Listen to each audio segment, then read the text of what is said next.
What's up, guys? Welcome back to Newswave. So leading into the new year, there was this leak that appeared online and started to circulate around the PlayStation 5, and it's pretty clear Sony is not happy about this because as soon as the information was popping up, they were striking it down, and it seems like something people are hoping could end up breaking the PlayStation 5 system wide open, but we'll go over that here today. Also, we are going to be talking about a new handheld that's appeared online that looks absolutely insane, but goes back to the idea of foldable screens, just maybe for some of your older retro systems.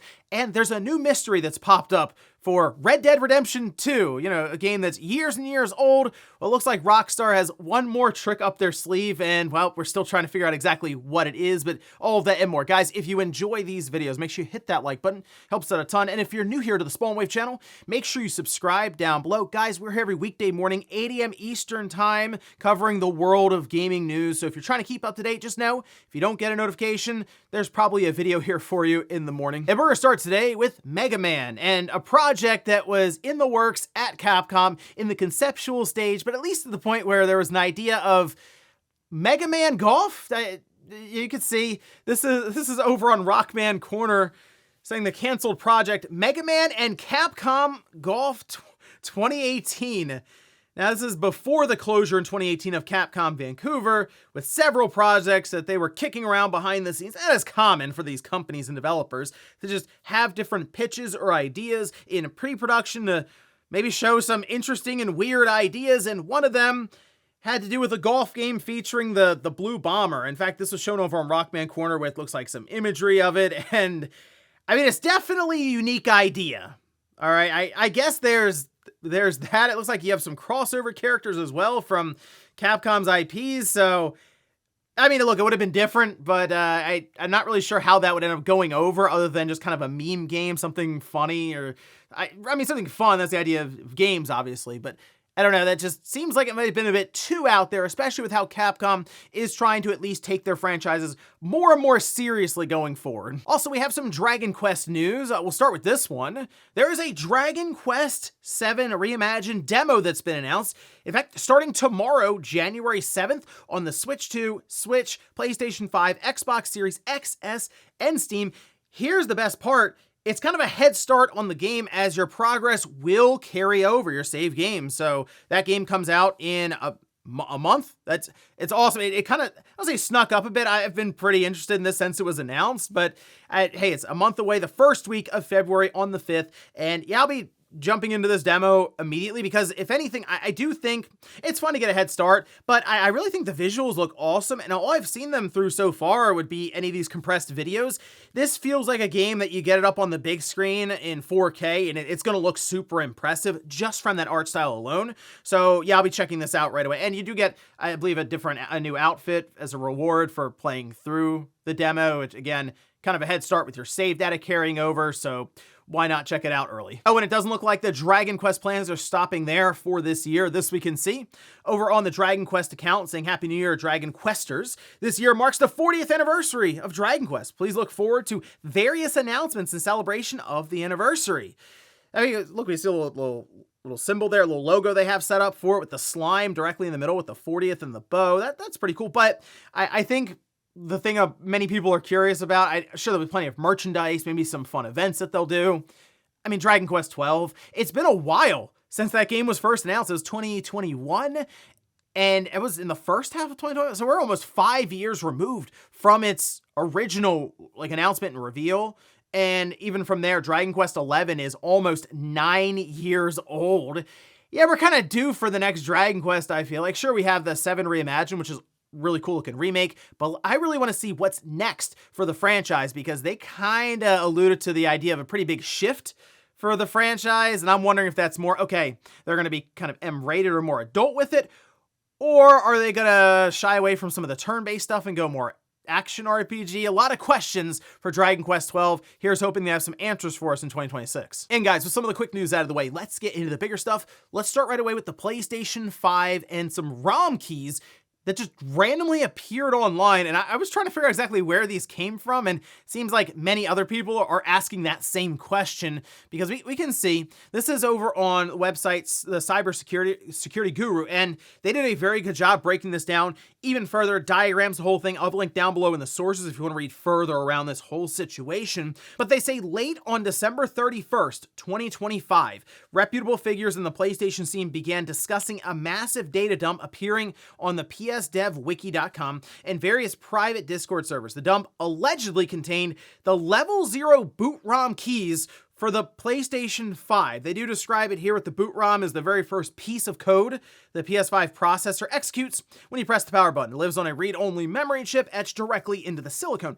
Its job is to verify that the next stage of the startup process is legitimate and signed by Sony. So, if you have the keys to the boot ROM, you effectively own the hardware. You can decrypt the bootloader, you can reverse engineer the chain of trust. You can see exactly how the PS5 wakes up and decides what software is allowed to run. So from here, over in the Security Guru, they went ahead and listed a few things that maybe you could see some acceleration, like custom firmware, permanent cold boot hacks, Linux support. And the thing with this is people are looking at it as legitimately the keys to open the door to all of this stuff right now, as in next week, the PS5 will be blown wide open and it'll be completely hacked. And that's not really the case. This is sort of part of that. Yes, this is a big deal for Sony. As it's mentioned, it's etched directly in the silicone. So for the chip, I guess the solve for Sony would be to make a new chip or change it up enough to where it doesn't have these same ROM keys. And it's possible they could do that. You could do a revision of the PS, but we're kind of into the lifespan to where we're talking, even hearing about the PlayStation 6, the Project Amethyst stuff. So I wouldn't put out of the realm of possibility of them still doing some sort of revision again to try to cut down costs. And maybe they go, hey, let's change things up and we'll get around this. But even then, 90 million PlayStation 5s? Think about the ones that are already shipped out and then the ones that are in manufacturing already before they would do anything changing it up. Maybe more than 90 million. Kind of late to go back and change anything about those in relation to these ROM keys. But I think it's important to note that this is not something that should be lumped together with all the stuff that was going on with the Star Wars Racer revenge game that was getting thrown around for the PS4. That's a different situation from this, as again, this is just sort of information that's just kind of leaked online randomly that Sony does keep confidential. So anything that's popping up showing this stuff, Sony is going around and copyright striking, because I mean, it is legitimately their ROM keys that are private and they don't want them out there. But Sony is very aware of this, and actually in the way of them copyright striking it, did kind of add actual legitimacy to this whole thing, because up to that point, it seemed to be a wiki update, and these keys just appeared right at the end of like literally New Year's Eve of 2025. It was updated and all these keys showed up, and then everything's kind of whirlwind from there. And if anything, you could see just more development around this stuff as they go along, because it's one less piece of the puzzle that has to be figured out from the community. But something tells me we're not necessarily going to have a fully custom firmware hacked PS5 still for quite some time. Apparently just the way that the system is designed from the OS level and security, there's still many more things that need to be sorted out. But again, just one more piece of the puzzle, and maybe someday we can have it on the level of what the PS3 is right now, because even that started off in a very primitive state to where you had to do full firmware, you had to go backwards, you had to downgrade the PS3 firmware through hardware means of attaching stuff to a chip and running all kinds of craziness, whereas now you launch the web browser and your PS3 is hacked in, I mean, literally like 5 or 10 minutes. It is dependent on the model of the PS3, but just about 80% of PS3 systems right now can be hacked pretty easily through the web browser, and it wasn't always that way. So who knows what the future holds for the PS5, but just one more interesting footnote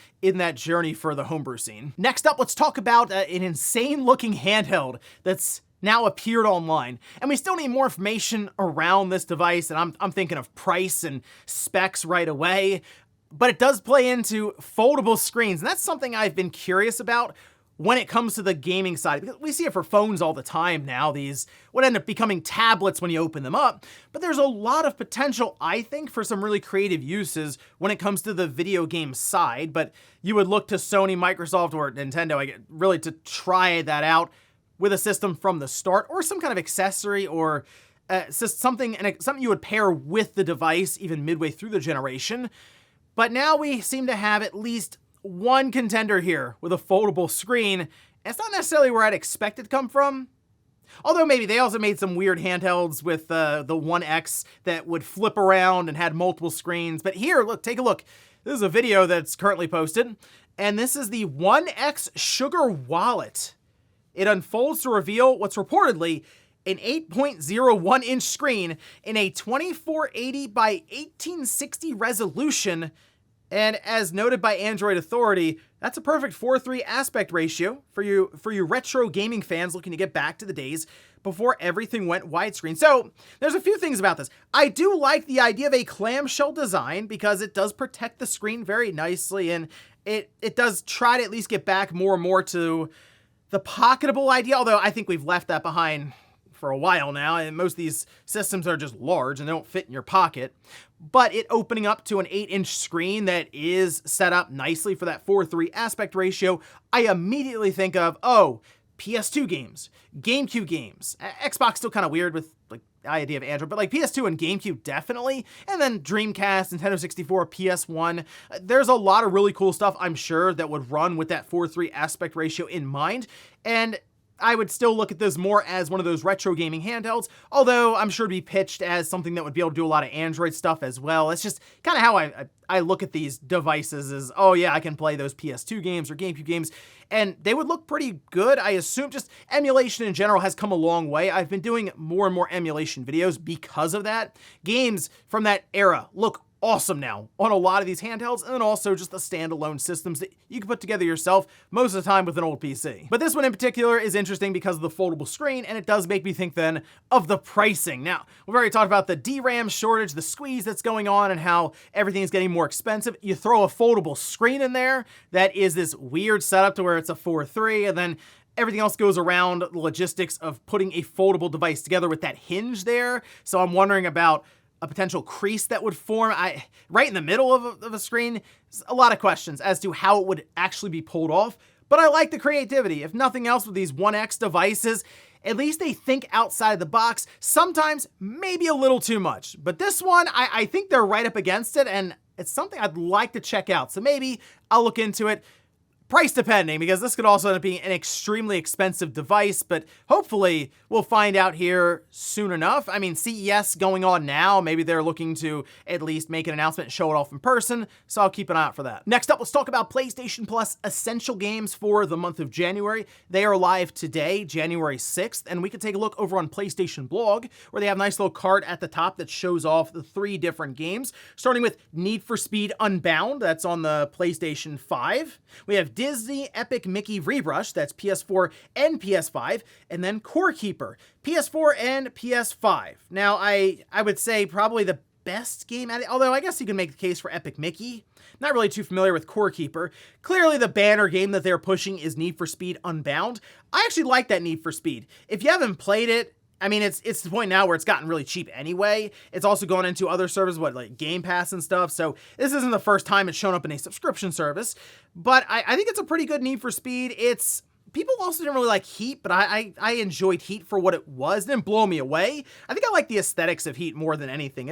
I thought it was a pretty good looking game. I think when they try to lean into some of the more modern how do you do fellow kids stuff, that's where it got a little out of hand. But Need for Speed Unbound has, I think, an interesting art style and fun effects to go along with it, but it also has some of the older cars that I thought were pretty cool to be able to drive around in for Need for Speed. And if anything, it's part of Essential, so if you have PlayStation Plus Essential, you may as well add it to your account anyway, because you already pay for the service if you have it, so you may as well hit the button a couple of times, add it to your library. If you get a chance, you want a fun racing game, Need for Speed Unbound. Otherwise, Epic Mickey Rebrushed, that's one that I kept looking at. I thought about picking it up. I haven't yet, so maybe that's a good one to check out here with PlayStation Plus and take advantage of it. Let me know about Core Keeper. It's just it's really nothing that's ever crossed my radar necessarily, so I'm curious if anyone out there is a big fan of it and if it's worth checking out. And in our last bit of news, let's talk about a mystery that's still unfolding within Red Dead Redemption 2. And this is a new mystery that's been discovered. Seriously, like a few days ago, this started to make the rounds online, and it's crazy to think because while the Rockstar games typically have lore behind it or fun mysteries and even like urban legends that are attached to the Bigfoot for San Andreas. And it's something that at times can still surprise people with a mystery that just seems to pop up out of nowhere. And with Red Dead Redemption 2, there's a video right now that is a really good job showing all this pretty quickly, and you can see some of it here. This is from Strange Man, again over on YouTube, with the insane spiderweb mystery. And what's happening here is there's this spiderweb symbol that was discovered, a spider, and overlaid on the map shows a bunch of different points. People started to visit each point, finding actual spiderwebs that look like a feather on each of these power poles, and then going a bit further, shooting out some of the base of the poles themselves, then show directions to go a bit further, and then eventually they've wound up at a fort with a guitar. So there are guitars in this fort, but that's sort of where everyone's stuck right now. So I wanted to bring it to people's attention just in case they have an idea as to what's going on. Or if you're a big Red Dead Redemption 2 fan when it came out, you kind of put it on the shelf for a bit after beating it. Yeah, there's a whole other thing to discover here. And it's just impressive. Once again, Red Dead Redemption 2 is one of the most detailed, impressive looking, and I mean, in terms of animations, presentation, the whole thing, it is super impressive stuff. It's what you expect coming from Rockstar. But here we are now with something else, another wrinkle for this game. And now, more than ever, I've been interested in going back to RDR2 for a while, but I've been waiting for this update patch for the PlayStation 5 and the Xbox Series. And then that would be the thing that I loaded up, start up a new game, and then roll through it again. It's a long game as well, but it's a really good experience just to show off some of like the top tier development in games, especially when it comes to world building. The gameplay was always a little slow and sluggish to me, and I guess that was on purpose, but now after experiencing so many of these 60 FPS titles, I'd like to see the frame rate cap lifted and have this game at least run as smooth as it looks is what I should say there. But I'll be keeping an eye on this because I'm very curious as to the payoff for this spiderweb mystery, because it's not just one step and okay, that's the end of it. It's multiple things. You're running all over the map. You'd like to think that there is some really cool aha moment at the end of this, whether it's a message or who knows, maybe some kind of unlock or item for the game. And before we go to the comments of the day, we'll take a look at the poll that I posted up yesterday, and that's Game of the Year Madness, Day 14, Arc Raiders versus Ball Pit, and ladies and gentlemen, we have a 50-50 split. Yeah, it's a tie right now, and at the time of this recording, almost 10,000 votes on this, so if you haven't voted, go vote, because it's 50-50 right now, and Ball Pit is putting up a fight, and Arc Raiders took the world by storm on the multiplayer side. Still one of the top played games on Steam. Every single night on SteamDB, it's up there with some of the other big games. So it's interesting. Ball Pit is hanging in there. So hey, if you're a fan of Ball Pit, vote for that. If you're a fan of Arc Raiders, vote for that. But we got to see this tie broken at some point, and then we'll move on to the next round. But wow, it's impressive stuff there, I'll say, by Ball Pit. And we'll finish up with the comment of the day as you're seeing here.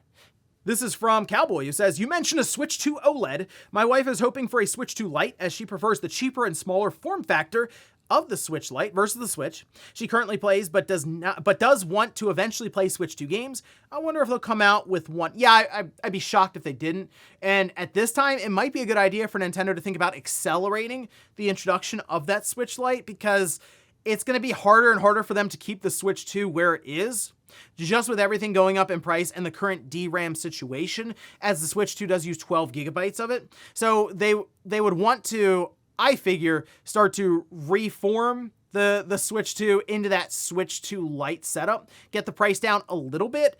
Again, it's going to be tough. I just think we're going to be right at a baseline of $500 for the Switch 2. So if they could get a Switch 2 Lite out there at $400, that might be a win going forward, because it's going to get expensive. But having a smaller Switch 2 system with the screen even shrinking down a bit, but still be able to hit that 1080p resolution, you might have even a better looking image there in handheld mode. And as you mentioned, it's kind of a smaller, more portable form factor. I think would be really cool just to see how all that would come together from Nintendo's side and be able to hit a lower price point. It's something that is going to be a necessity, I think, for Nintendo, especially continue with some kind of sales velocity that would be even remotely close to the Switch 1 in year 2, 3, and even 4. And ladies and gentlemen, that's going to do it here for Newswave. If you enjoyed this video, guys, hit that like button. If not, hit the dislike. Leave comments down below about everything we talked about here today. If you missed yesterday's Newswave, I'll leave it up here in a card. Or maybe you want to check out how your old cell phone can actually play PS2 and GameCube games and a whole host of other